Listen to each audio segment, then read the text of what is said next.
চলে যাবার জন্য নাজাফে আশরাফ থেকে আমার দাদা হযরত আলী আসতেছে।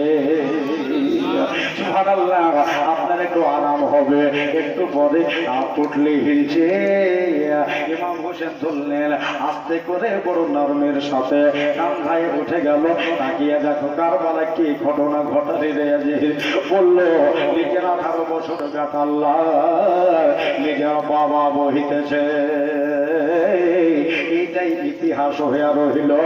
দুনিয়া শুনবে, দুনিয়া জানবে, তারা ভগবাতিলের ফাইসালা করেছে, জান দিয়েছে, গলা দিয়েছে, মাথা দিয়েছে, কিন্তু ইয়াজিদের লোকের হাতে, ইয়াজিদের হাতে তারা কোনোদিন হাত দেয়নি।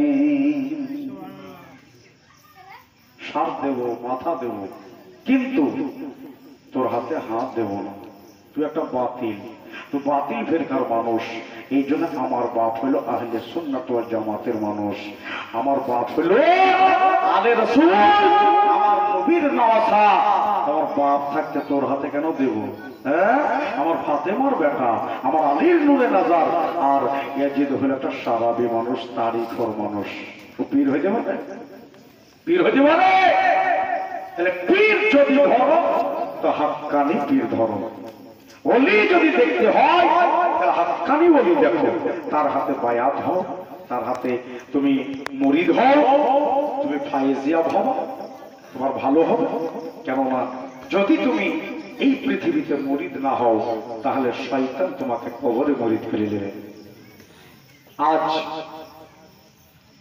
আমার মুফতি আজম হিন্দ আলাইহি রাহমাতুল্লাহ রিজওয়ানের উরসে পাক ভাইরা এসেছে, মায়েরা এসেছে, আলিম ওলামা তোলামা সবকে নিয়ে ইনশাআল্লাহ আজিজ মুবারক ফাতিহা হবে, তিনার দোয়া হবে।